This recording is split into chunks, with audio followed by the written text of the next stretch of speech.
Lantarang extortion at overpricing sa fire extinguisher ang isiniwalat ng isang negosyante laban sa ilang tauhan ng BFP.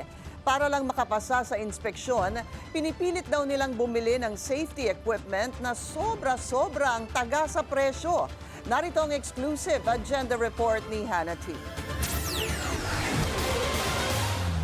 Nakakalungkot kasi nakakawala ng tiwala sa gobyerno na halos lahat ng departamento nanghihingi ng suhol. So, saan tayo lulugar?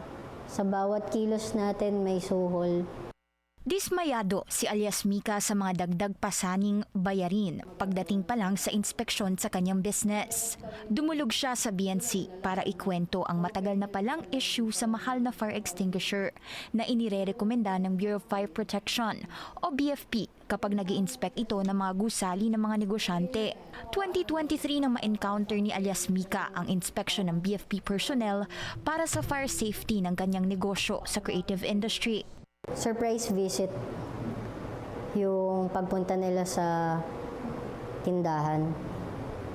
Tapos, intimidating agad yung dating. Titignan kung ano yung mga mali dun sa tindahan. Magbibigay mga recommendation. Nagrekomenda raw ang BFP inspector ng mga fire extinguisher, smoke alarm, smoke detector matapos ang pag-iikot sa kanyang tindahan.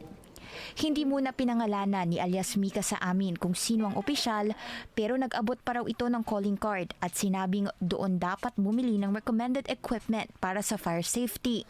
Yun pala, pangalan din ng officer ang nasa calling card.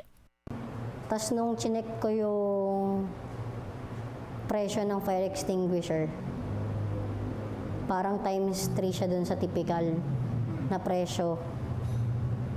Tapos nagtanong ako sa kanya kung okay lang ba bumili dito sa mas mura.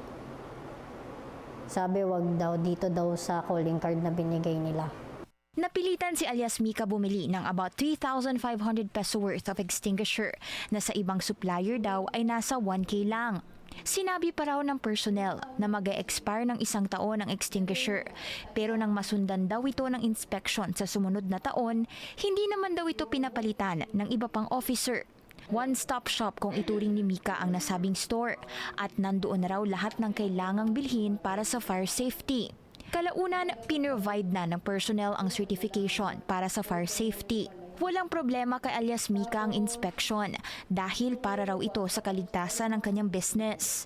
Pero tila nawawalan na siya ng kumpiyansa sa gobyerno dahil bilang negosyante, masakit na raw ang taxes na binabayaran nila at nadadagdagan pa ito ng mga suhol kagaya raw ng ginawa ng BFP. Sabi ng BFP sa amin, handa raw nilang tulungan si alias Mika para mapanagot ang nasabing personnel. Hinihikayat na rin ng ahensya ang mga negosyanteng may reklamo sa inspeksyon nila na dumulog sa kanilang website para magsumbong tungkol dito. Kailangan namin makapagkalap ng matitibay na ebidensya against the mga hearing personnel namin. Pero huwag siya mag-alala with confidentiality yan at marami na kaming ongoing na inimbestigahan po. Una nang sinabi ni DILG Secretary John Vic Remulla na nasa 4 na po na BFP officials ang nahaharap sa reklamong rigged bidding at extortion. Yan ay dahil sa tila pagmamagic nila ng procurement deal sa ahensya na nasa billions worth umano ayon kay Remulla. Malinaw din daw ang extortion sa kaso ng isang Quezon City Fire Marshal na nagpapabili ng 500 fire extinguishers para sa isang gusali na kalaunay pinabili rin niya ng higit 1,000 unit nito. Sinabi noon ni Remulla sa Politico Talks ng BNC na isa raw sa pinakakorap na ahensya ang BFP dahil sa pag-udyok sa mga business establishment na bumili ng fire extinguishers sa kanila.